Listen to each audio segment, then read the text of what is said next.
प्यारे बच्चों, आज हम कक्षा 10वीं गणित का अध्याय 15 क्षेत्रमिति के अंतर्गत शंकु अर्थात कोण के बारे में अध्ययन करेंगे। इसका एक महत्वपूर्ण प्रश्न है जो एग्ज़ाम में प्रायः पूछे जाते हैं 4 नंबर के लिए।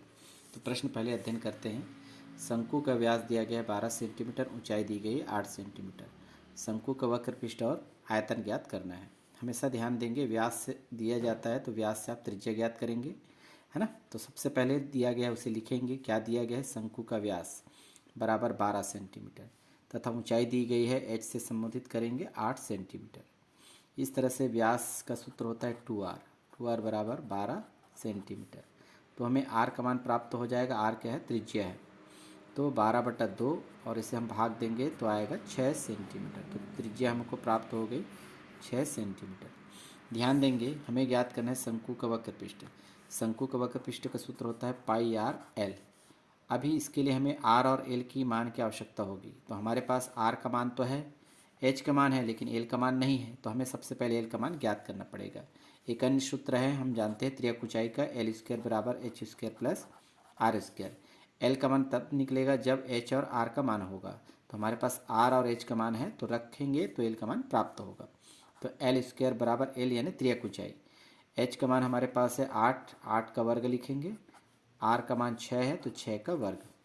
एल का वर्ग बराबर 8 का वर्ग होगा 8 8 64 और 6 का वर्ग 36। दोनों का योग करेंगे तो आएगा 100।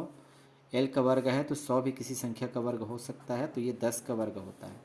तो एल का वर्ग बराबर 10 का वर्ग आ गया। वर्ग वर्ग कट जाएंगे घातांक के नियम से, तो एल का मान आ जाएगा 10 सेंटीमीटर। तो हमें एल का मान प्राप्त हो गया 10 सेंटीमीटर। अब हम आसानी से शंकु का वक्र पृष्ठ ज्ञात कर सकते हैं। पाई का मान रखेंगे 22/7। आर का मान हमें दिया गया है 6 सेंटीमीटर और एल का मान अभी हम ज्ञात किए हैं 10। तो आपस में हम इसको कैंसिल करेंगे तो देखते हैं 22/7 है ना, इससे कैंसिल नहीं हो रहा है। तो नहीं हो रहा है तो एक काम करेंगे, इसको वापस पाई लिख देंगे। इसे हटा देते हैं तो इसके जगह हम क्या लिख देंगे? पाई, क्योंकि पाई का मान यहाँ कैंसिल नहीं हो रहा है। तो आप सीधे सीधे इसके जगह पाई लिखेंगे। तो 6 और 10 का गुना कर दीजिए, 60 होगा और ये पाई। ये वक्र पृष्ठ है तो क्या लिखेंगे आप? वर्ग सेंटीमीटर। ठीक है। इसी प्रकार से हमारे पास है शंकु का आयतन का सूत्र होता है हमारे पास 1/3 पाई आर स्क्वायर एच। तो यहाँ पर भी हम पाई का मान नहीं रखेंगे क्योंकि पाई का मान रखने से ये कैंसिल नहीं हो रहा है, इसलिए 1/3 पाई का पाई ही रखेंगे। आर का मान देख कर रखेंगे, 6 सेंटीमीटर है तो 6 गुना 6, क्योंकि वर्ग है इसलिए 2 बार लिखना पड़ेगा। और एच का मान हमारे पास है 8 सेंटीमीटर।